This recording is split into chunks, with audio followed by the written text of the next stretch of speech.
A half-man, half-bull monster, locked in a giant maze, waiting for its next meal of human flesh. This is the bizarre myth of the Minotaur, an angry, savage freak of nature that endures as a timeless symbol of the beast inside all men. But beneath its story lurks a stunning reality. A real world of human sacrifice, bestiality, war, and the remains of an actual labyrinth. This is the myth of the Minotaur and the truth behind it. A heavy door clanks shut behind you. A dimly lit maze of corridors lie ahead. The stench of death hangs heavy in the air.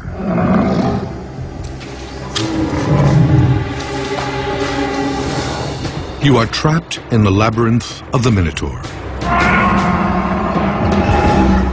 And there is no way out.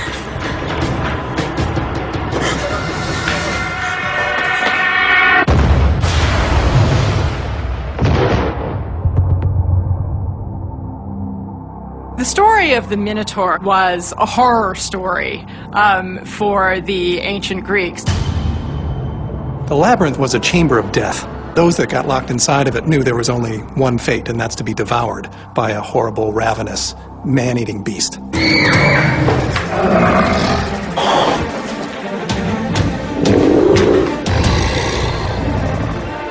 This half man, half animal would rip you piece to piece and consume your flesh.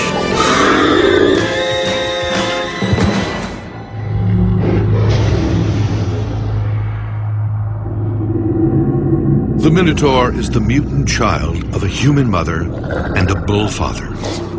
He has the body of an enormously strong, powerful man, but then the head of a bull with horns.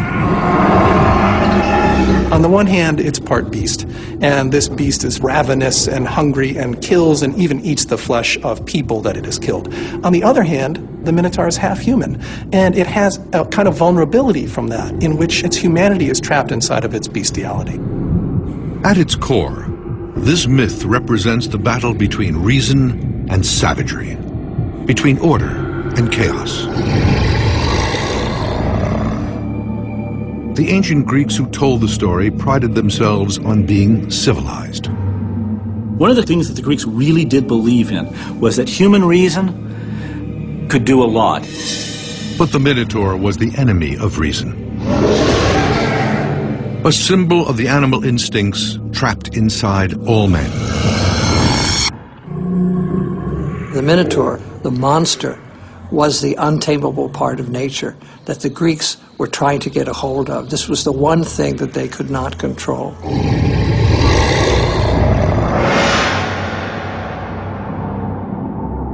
According to the myth, this is where the Minotaur lives, on the island of Crete. At the time when the story takes place, Crete dominates the Greek world the way the Minotaur dominates the labyrinth. In the late Bronze Age, Crete really was the most important power in that part of the Mediterranean.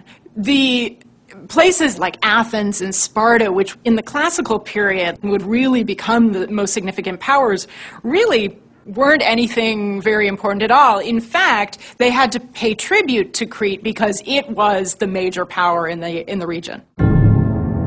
In the myth, the Minotaur was created to punish the king of Crete, Minos, after he tried to outwit a god. Every year, it was customary that King Minos sacrifice his most prized bull as an offering to the sea god, Poseidon. But one year, his herd produced a calf so beautiful, so perfect, that Minos couldn't bear to part with it. He sacrificed a lesser bull in its place. But Poseidon was watching. Anytime you try in Greek mythology to outsmart the gods, you're going to lose. When Poseidon saw this, he said, okay, you like your bull so much? I'm going to make your woman like your bull.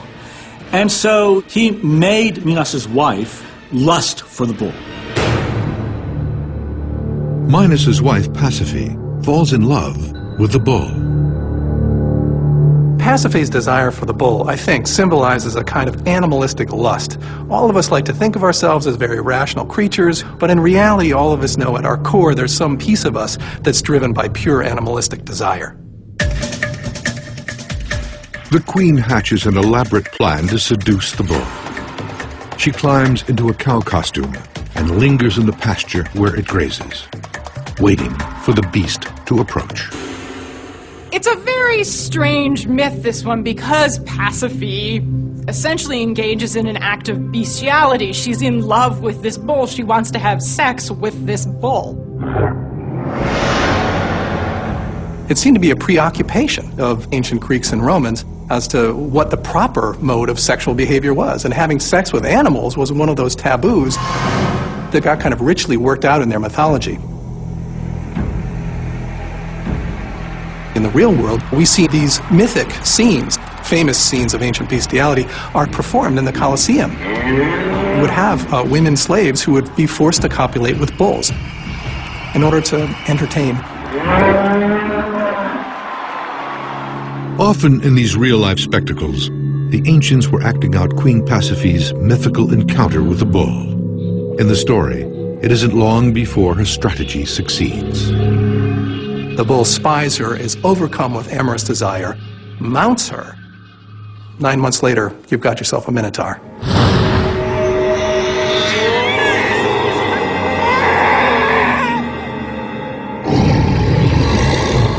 The birth of monsters is very often associated with sinfulness or some other kind of wrongdoing. Certainly, this is both of those things. Because Minos didn't keep his end of the bargain, because Pasiphae indulged in an unnatural desire, the child is born monstrous and deformed. A half-human, half-bull baby boy, destined to become a horror. He's a monster, that's how we know him, but at the same time, he seems to be a victim of his fate. And that's why I have mixed feelings about the Minotaur. I cannot really condemn him. The Minotaur has a strange name. His father isn't Minos, but the first half of his name comes from the name Minos. The second half, Tauros, is the Greek word for a bull. So Minotaur means the bull of Minos. To the ancients, this man-bull hybrid was a powerful and frightening concept. Bulls were a central part of Greek civilization. In fact, they were even worshipped as gods. There were a lot of sacrifices and rituals around bull cults all across the Eastern Mediterranean. A bull represents male virility and strength, and that's exactly what the bull was religiously. An icon representing male potency and fertility, great strength and power as well. The memory of the power of the bull carried through into Judeo-Christian times, and we see in pictures of the Nativity the bull breathing in to the baby Jesus with its life force. According to the myth, the tyrannical King Minos is furious when the Minotaur is born and decides to use it as a weapon against anyone who dares to challenge his power. He devises a sinister plan to build the world's most terrifying prison and makes his beastly stepson its man-eating warden. To build it, Minos turns to his resident engineering genius, Daedalus. Daedalus is the world's most famous ancient builder. He's like Thomas Edison and Frank Lloyd Wright rolled into one. He's able to construct beautiful monuments, and he's able also to construct flying machines, wonders of ancient technology. Daedalus makes plans for a prison with no barred cells, just a massive winding maze. It would be so vast, so impossible to navigate, that even he could barely make it out alive. And in its heart would lie the Minotaur, waiting for its prey. It was a series of passages and stairways there is some sort of mystical or strange effect inside the labyrinth that so confuses those who walk through it that they don't know where they are in a short time. Dark, disorienting, deadly. This mythical labyrinth would be terrifying. But is it more than just a myth?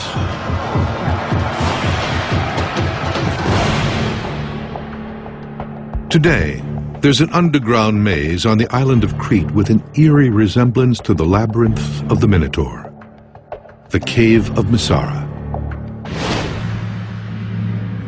It's an ancient underground quarry that, according to local lore, may have inspired the myth.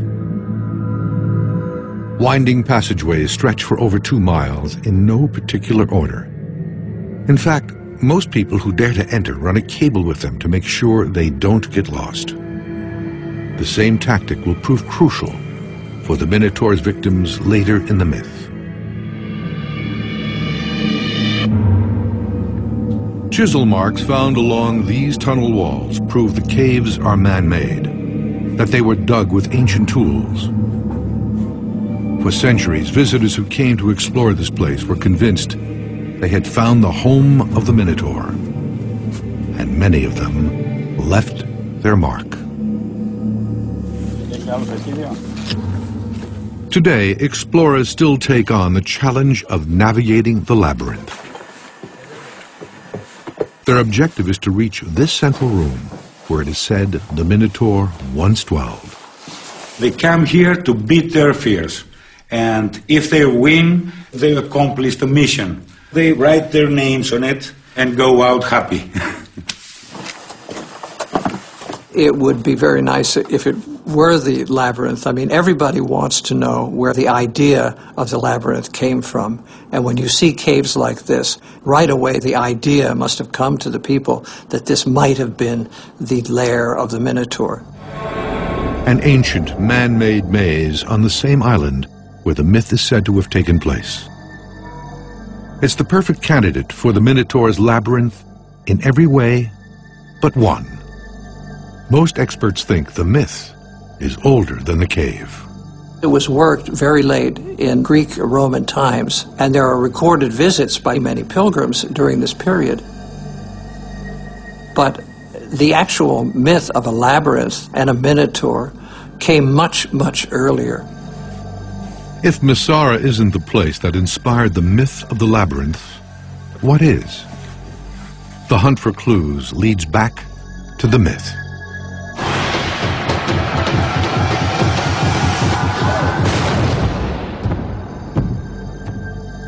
With his horrifying maze complete, Crete's king Minos shifts his focus and hunts for its first victims. It's mealtime for the Minotaur.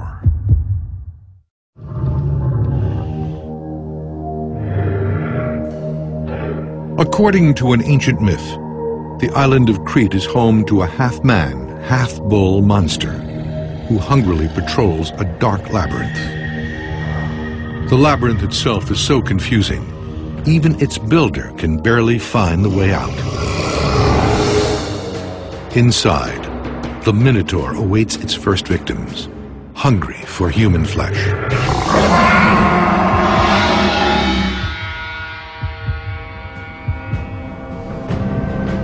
Meanwhile, 200 miles north in a small city-state called Athens,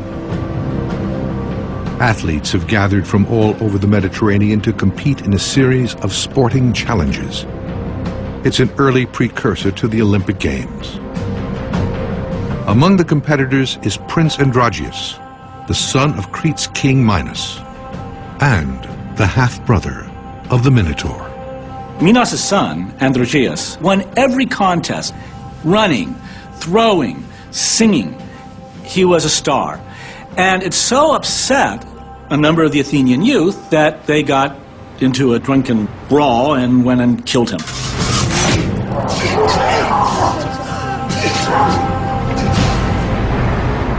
The son of a king, murdered in cold blood.